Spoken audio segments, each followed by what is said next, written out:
Hello बच्चों, आज हम लोग क्लास 11th का some basic concept of chemistry देखने जा रहे हैं। ठीक है, तो आज का जो टॉपिक है दैट इज कॉल्ड स्टैक्योमेट्री। तो बेसिकली जो स्टैक्योमेट्री है ये दो ग्रीक वर्ड से मिलकर के बना है। ठीक है, तो पहला जो वर्ड है हमारा स्टोर दैट इज स्टोचियन। इसका मतलब होता है एलिमेंट। एलिमेंट ठीक है, और दूसरा मेट्रॉन मेजर। का मतलब होता है मेजर। ठीक है, अब क्वेश्चन ये है कि सर ये बेसिकली डील्स किसमें करता है। तो basically deals with the calculation of masses और कभी कभी वॉल्यूम के लिए भी होता है। ठीक है, तो सबसे पहले स्कैटरोमेट्री का अगर क्वेश्चन आप लोग को आता है तो सबसे पहले आप लोग दिमाग में इसको एडजस्ट कर लीजिएगा कि वो इक्वेशन बैलेंस्ड होना चाहिए। इक्वेशन क्या होना चाहिए? बैलेंस्ड होना चाहिए। बैलेंस्ड होना चाहिए, ये सबसे पहली नीड है इसकी। ठीक है, फिर क्वेश्चन ये उठता है कि सर ये जो इक्वेशन बैलेंस्ड है वो क्यों होना चाहिए sir, what is the reason. तो आप लोगों को पता होना चाहिए for just the satisfaction, like हमको सेटिस्फाई कराना है, क्या कराना है, कंजर्वेशन ऑफ मास लॉ। बस इसके सेटिस्फैक्शन के लिए हम लोग केमिकल इक्वेशन को बैलेंस करते हैं। अब ये क्वेश्चन उठता है कि सर सभी केमिकल इक्वेशन या सभी मतलब इक्वेशन को हम बैलेंस करेंगे तो सिर्फ न्यूक्लियर रिएक्शन को छोड़ करके हम सारे रिएक्शन को बैलेंस करते हैं। For what? To just satisfy the conservation of mass law. ठीक है, क्यों ऐसा क्यों? क्योंकि मास जो है वो can neither be created nor be destroyed. ठीक है, चलिए उसके बाद अब रिएक्टेंट क्या होता है, प्रोडक्ट क्या होता है, ये क्लास 10th में आप लोगों ने करा था। जैसे एक छोटा सा मैं एग्जांपल एक लिखता हूं। जैसे मान लो मैंने बोला Mg प्लस O2 तो आपको मिलेगा MgO, है ना, मैग्नीशियम ऑक्साइड। तो ये Mg और O2 ये क्या है? ये हमारा रिएक्टेंट। क्या है? रिएक्टेंट। और ये जो हमारा बना that is called the product. ये तो पता ही होगा आप लोग। ठीक है, अब हमको चेक करना है कि जो मैंने लिखा है ये बैलेंस्ड है या नहीं है। तो मैं देख पा रहा हूँ यहाँ पे Mg प्लस O2, यहाँ पे Mg जो है वो सिंगल है, यहाँ पे भी सिंगल है, यहाँ O2 है बट यहाँ O1 ही है, तो ये बैलेंस नहीं है। ठीक है, तो इसको बैलेंस करने के लिए हम लोग क्या करेंगे, अगर मान लो यहाँ पे 2 मैंने मल्टीप्लाई कर दिया आगे में, तो 2 जो मल्टीप्लाई करा वो क्या करा, तो 2 जैसे ही मल्टीप्लाई करा मैंने तो Mg मेरा 2 हो गया और O भी मेरा 2 हो गया। O2 तो ठीक हो गया सर, बट Mg तो 1 ही था, तो यहाँ पे भी हमें 2 मल्टीप्लाई करना पड़ेगा। अगर हमने ऐसा करा तो ये क्वेश्चन हमारा बैलेंस्ड हो गया, क्योंकि Mg भी 2 हो गया, O भी 2 है, यहाँ भी Mg 2 है और O भी 2 है। ठीक है, तो इसको कहते हैं बैलेंसिंग। बट अब क्या है कि लाइक बहुत तेज बच्चे भी होते हैं, है ना, काफी तेज बच्चे होते हैं, थोड़ा स्मार्ट दिमाग लगाते हैं, तो वो गलत भी कर बैठते हैं। कैसे?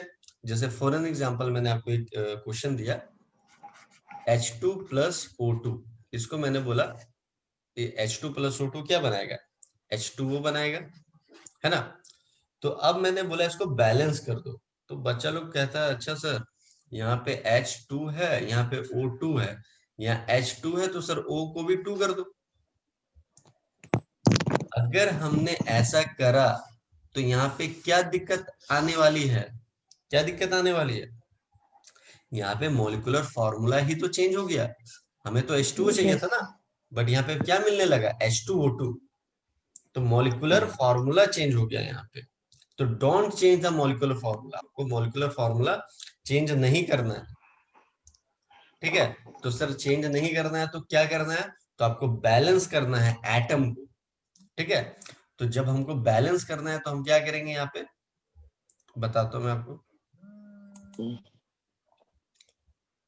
क्या करेंगे। यहाँ पे ये इसको रब कर देंगे यहाँ पे। ठीक है, इसको थोड़ा मैं बताता हूँ। तो क्या करेंगे, तो दो तरीके से इसको हम बैलेंस कर सकते हैं। दो तरीके से बैलेंस कर सकते। किस दो तरीके से बैलेंस करेंगे? तो अगर मैंने यहाँ पे लाइक फिर से मैं लिख देता हूँ H2 प्लस 1/2 O2 कर दिया, तो देखो ये बैलेंस हो गया। H मेरे पास 2 है, ऑक्सीजन मेरे पास कितना हो जाएगा, यहाँ पे 1 हो जाएगा, तो यहाँ पे ऑक्सीजन 1। या आप ऐसे भी कर सकती हो, आगे आपने 2 मल्टीप्लाई कर दिया और यहाँ पे भी 2 मल्टीप्लाई कर दिया। Got it?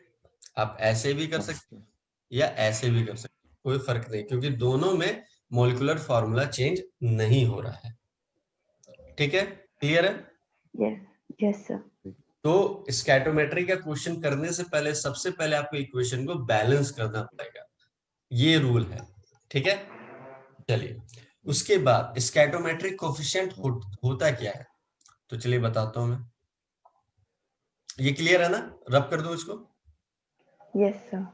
चलिए इसके बाद स्कैटोमेट्रिक कोफिशिएंट होता क्या है। जैसे फॉर एग्जांपल मैंने एक इक्वेशन लिख दिया N2 प्लस H2, तो ये बनाएगा NH3।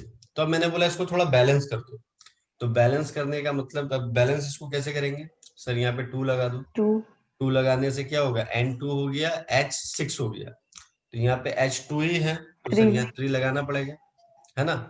और सर N2 तो यस। है ही यहाँ पे, तो या ठीक है, ये केमिकल हो गया बैलेंस। बैलेंस हो जाने के बाद अब सबका हम कोफिशिएंट चेक करेंगे। N2 का कोफिशिएंट क्या है, 1, H2 का कोफिशिएंट क्या है, 3, NH3 का कोफिशिएंट क्या है, 2। तो ये जो कोफिशिएंट है इसी को बोलते हैं स्कैटोमेट्रिक कोफिशिएंट। क्या बोलते हैं? स्टोइचियोमेट्रिक कोएफिशिएंट।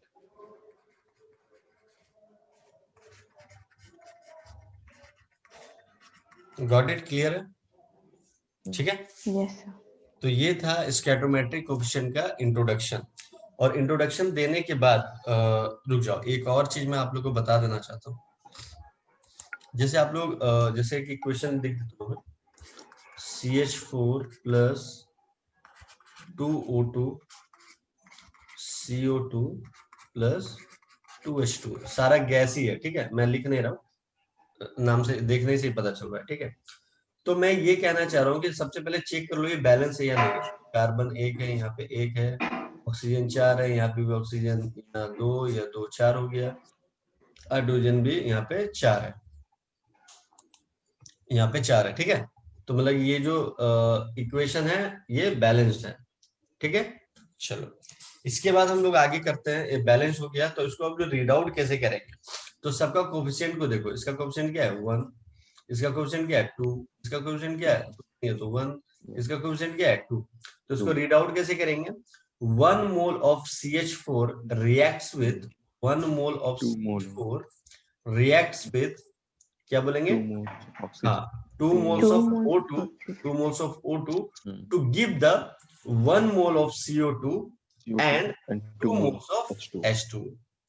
ठीक है, बस ये आपको रीड आउट करना आना चाहिए। ठीक है, अगर इन टर्म्स ऑफ मासेस बोलेगा तो उसका मोलर मास निकाल कर बता देना, उसमें कोई बड़ी इश्यू नहीं है। ठीक है, तो चलिए अब क्वेश्चन देखते हैं कि एग्जाम में क्वेश्चन किस तरीके से पूछा जाएगा। तो सबसे पहले एक एनसीईआरटी का क्वेश्चन लेते हैं, उसके बाद फिर हम लोग एमसीक्यू क्वेश्चन देखेंगे, अच्छे अच्छे क्वेश्चन देखेंगे। तो एनसीईआरटी का क्वेश्चन है, क्वेश्चन नंबर 1, मैं यहाँ पे नोट डाउन कर देता हूँ आप लोगों को। अब 2 मिनट का टाइम दूंगा कि आप लोग अगर ट्राई कर सकते हो तो करना, अदरवाइज मैं बता दूंगा। Calculate the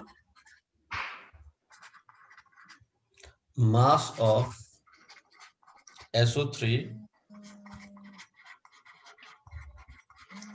produced by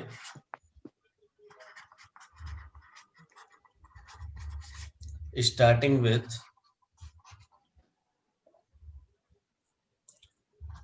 2.56 gram of SO2। ठीक है, ये आपको दिया रहेगा। ठीक है, बट आप लोग पहले बार क्वेश्चन अटेम्प्ट कर रहे हो, तो मैं है ना रिएक्शन भी लिख दे रहा हूँ, बट आपको खुद से करना है उसको। ठीक है, तो मैं यहाँ पे लिख देता हूँ 2SO2 बैलेंस करके ही लिख देता हूँ, 2SO2 plus O2 gives 2SO3। तो एक बार चेकआउट कर लो आप लोग अपने एंड से कि ये बैलेंस है या नहीं है। एक बार चेकआउट कर लो बैलेंस है या नहीं है।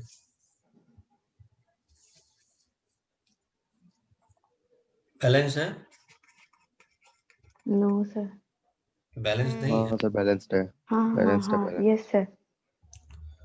थोड़ा जब पढ़ाते हैं ना तो नींद से थोड़ा जागे रहिएगा, ठीक है। चलिए आगे पढ़ते हैं। तो सबसे पहले हम लोग यहाँ पे क्या देखेंगे, किस चीज का मास हमें गिवन दिया हुआ है। तो हमें दिया हुआ है 2.56 ग्राम ऑफ SO2, ये दिया हुआ है। तो नंबर ऑफ मोल्स निकाल लेते हैं इसका। तो नंबर ऑफ मोल्स का फॉर्मूला पता है हम लोग को, given mass upon the molar mass. तो चलिए गिवन मास हमारा क्या है 2.56 और इसका मोलर मास SO2 का आप लोग निकाल लेना। मैं तो डायरेक्टली लिख दे रहा हूँ 64, क्योंकि अब बार बार तो नहीं सॉल्व करूंगा ना आप लोग के लिए। तो इसको मतलब कैलकुलेट फर्दर करेंगे तो आएगा 0.04, ठीक है। अब ध्यान से देखिएगा क्वेश्चन में क्या कह रहा है कि भाई 2 moles of SO2, 2 moles of SO2 आपको क्या दे रहा है, 2 मोल्स ऑफ SO3 दे रहा है। तो यहाँ पे लिखिए 2 moles of SO2 gives the 2 moles of SO3, ये तो दे रहा है ना, यस। ठीक है। तो अगर मेरा 0.04 आया SO2 का नंबर ऑफ मोल्स मैंने कैलकुलेट किया, तो अगर 0.04 मोल्स ऑफ SO2 में लिख रहा हूं तो ये भी तो 0.04 मोल्स ऑफ SO3 नहीं हो जाएगा, होगा? हाँ सर। ठीक है। तो चलिए हमें किसका मास बोल रहा था निकालने के लिए, SO3 का। तो नंबर ऑफ मोल्स के हेल्प से निकालते हैं। Number of moles equals to क्या होगा, गिवन मास। गिवन मास तो हमको निकालना है अपॉन मोलर मास। तो SO3 का मोलर मास कैलकुलेट करना तो 80 आता है, ठीक है। तो नंबर ऑफ मोल्स हमें SO3 का क्या मिल गया, 0.04। 0.04 लिख देंगे x अपॉन 80। तो इसको फर्दर आप लोग मल्टीप्लाई करेंगे तो x इक्वल्स हो जाएगा 80 into 0.04, we will get the answer 3.2 gram, ठीक है। चलिए इसका स्क्रीनशॉट फटाफट आप लोग ले लीजिए, उसके बाद नेक्स्ट क्वेश्चन चलते हैं। नेक्स्ट क्वेश्चन एक और क्वेश्चन इजी देने वाला हूं आप लोगों को, ठीक है। उसके बाद थोड़ा सा अच्छे वाला question.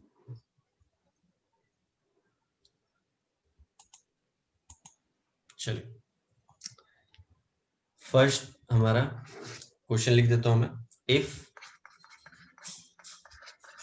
16 gram of methane is burned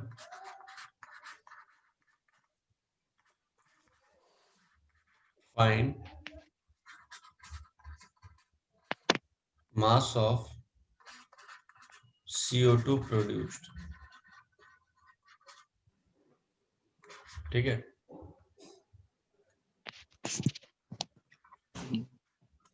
produce, ठीक है। ये थोड़ा सा पेन ऊपर चल नहीं रहा, चलो ठीक है। प्रोड्यूस, ठीक है। तो अब करना है क्या हमें, तो चलो मैं फिर से आप लोग के लिए रिएक्शन लिख दे रहा हूँ। CH4 plus 2O2 gives CO2 plus 2H2। एक बार आप लोग अपने एंड से चेकआउट कर लो लाइक बैलेंस है या नहीं है। बैलेंस है? हाँ सर। चलिए बैलेंस है। तो किसका हमें मास दिया हुआ है, मीथेन का। तो इसका नंबर ऑफ मोल्स निकालो। 16। नंबर ऑफ मोल्स निकाल रहे यार हम लोग। नंबर ऑफ मोल्स, तो नंबर ऑफ मोल्स जो निकालने जा रहे हैं तो क्या होता है, गिवन मास। गिवन मास कितना दिया हुआ, 16 अपॉन मीथेन का क्या होता है मोलर मास 16। तो कैंसिल आउट होकर के क्या हो जाएगा, 1 मोल, ठीक है। तो क्वेश्चन में क्या दिया हुआ है कि 1 मोल ऑफ CH4 हमें क्या दे रहा है? 1 मोल ऑफ कार्बन डाइऑक्साइड दे रहा है ना? 1 1 मोल मोल ऑफ कार्बन डाइऑक्साइड। क्या दे रहा है? 1 mole of carbon dioxide, 1 mole of CO2, और मेरा निकला भी 1 ही मोल है। नंबर ऑफ मोल्स निकाले तो 1 ही मोल निकला ना, तो 1 मोल क्या Yes, देगा? sir. सेम चीज हो जाएगा। नहीं आया समझ? Yes. हाँ सर, आ गया। ठीक है, तो जब सेम हो जाएगा तो हमें किसका मास निकालना था? CO2 का। तो नंबर ऑफ मोल्स के हेल्प से निकालेंगे। Number of moles equals to क्या हो जाएगा? Mass given. मास गिवन तो हमें निकालना है, अपॉन मोलर मास क्या हो जाएगा CO2 का? 44, और ये नंबर ऑफ मोल्स हम लोगों ने निकाल ही लिया, 1 है ना? 1 इक्वल्स अपॉन 44, तो x का वैल्यू कितना हो जाएगा? 44 ग्राम। 44. क्लियर है? ठीक है सर। Yes. कोई डाउट है तो पूछिए। No sir. No, sir. चलो नेक्स्ट क्वेश्चन करते हैं।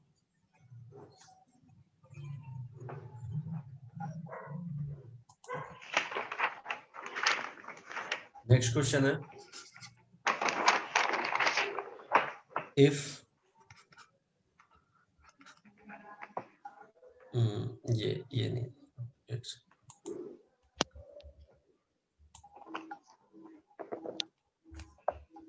क्वेश्चन है हमारा, find mass of CO2 produced,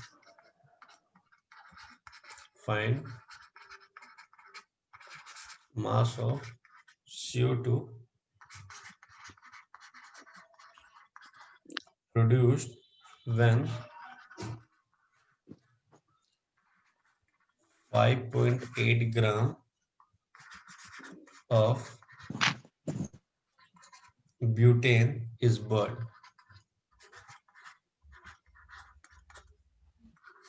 ठीक है, तो मैं आप लोग के लिए रिएक्शन फिर से लिख दे रहा हूं।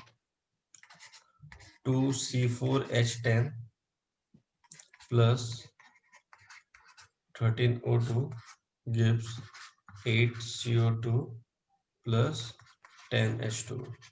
तो आप लोग अपने एंड से देख लो इक्वेशन बैलेंस है या नहीं।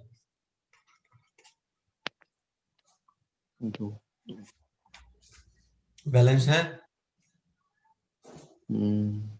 हाँ ठीक है, सर। चलो तो सबसे पहले किसका मास गिवन दिया हुआ वो चेक आउट कर लेंगे। 5.8 ग्राम ऑफ ब्यूटेन का दे रखा है, तो नंबर ऑफ मोल्स उसका निकाल लेंगे, ब्यूटेन का नंबर ऑफ मोल्स। तो नंबर ऑफ मोल्स क्या हो जाएगा? Given mass 5.8 upon the molar mass, तो ब्यूटेन का मोलर मास निकालना तो 58 आएगा। ठीक है, तो इसको सॉल्व करेंगे तो 0.1 मोल आएगा। क्लियर है? बट क्वेश्चन में क्या दिया हुआ है? क्वेश्चन में दिया हुआ है 2 मोल ऑफ C4H10 हमें क्या दे रहा है? 8 mole of CO2, 8 mole of CO2 ये तो दे रहा है। 2 हमें क्या दे रहा है? 8 मोल ऑफ CO2 दे रहा है। और हम CO2 को ही क्यों देख रहे हैं, H2O क्यों नहीं देख रहे? क्योंकि अगर क्वेश्चन आपको CO2 प्रोड्यूस पूछ रहा है, इसलिए हम ब्यूटेन का CO2 से देख रहे हैं। आया समझ में? तो 2 मोल्स ऑफ ब्यूटेन हमें क्या दे रहा है? 8 मोल्स ऑफ CO2। अगर मैं बोलूं आपसे कि 1 मोल ऑफ C4H10 क्या देगा? अगर मैंने इसको हाफ कर दिया तो ये भी हाफ नहीं हो जाएगा? 4 हो जाएगा। तो फिर हमारा जो कैलकुलेट किए थे वो कितना मोल आया था? तो लिखूंगा 0.1 मोल, 0.1 मोल ऑफ C4H10, तो कितना मोल ऑफ CO2 देगा ये? जब 1 मोल ऑफ CH4 दे रहा है तो 4 मोल दे रहा है, तो 0.1 मोल देगा तो कितना देगा? 0.4 मोल देगा ना? नहीं आया समझ? ठीक है, तो चलिए हमें निकालने किसका बोल रहा था? CO2 का बोल रहा था निकालने के लिए। तो चलिए फिर वही फॉर्मूला यूज करेंगे, number of moles given mass तो हमें निकालना है अपॉन द क्या? मोलर मास क्या है CO2 का? कितना होता है? 44, अभी बताया था। तो नंबर ऑफ मोल्स तो हम लोगों ने निकाल ही लिया 0.4, तो क्या लिखेंगे? 0.4 इक्वल्स टू x अपॉन 44। तो देयरफॉर x इक्वल्स टू क्या हो जाएगा? 0.4 इंटू 44, तो आंसर आएगा हमारा 17.6 ग्राम।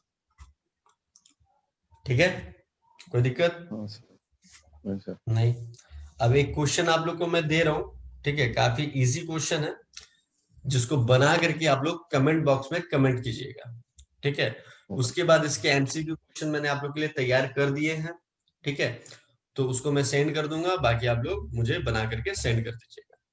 ठीक है, ठीक। चलिए एक हम क्वेश्चन में जाते जाते आप लोग क्वेश्चन एक दे करके जा रहा हूँ, तो इसका कमेंट बॉक्स में कमेंट आ जाना चाहिए। ठीक है, काफी आसान क्वेश्चन दे रहा हूँ मैं। ठीक है,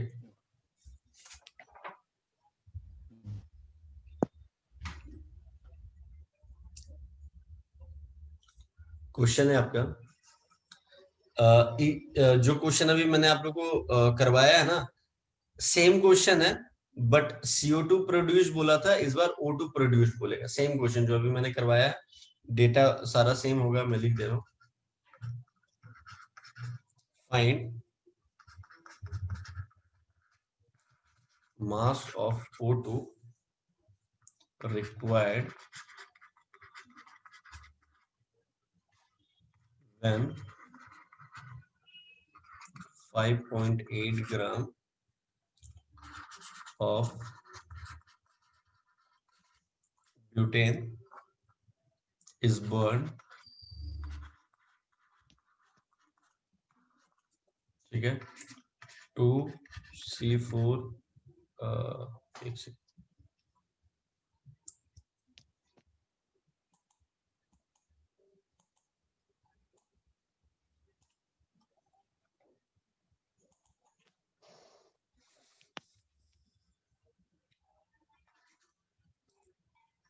(2C4H10 plus 13O2 gives 8CO2 plus 10H2। ठीक है, तो बस डिफरेंस क्या था प्रीवियस वाले क्वेश्चन पे और इस पे, वहां पे मैंने यहाँ पे CO2 बोला था। ठीक है, बस सेम क्वेश्चन है, डेटा सेम है, सारा कुछ सेम है, यहाँ पे बस मैंने CO2 की जगह O2 लगा दिया है।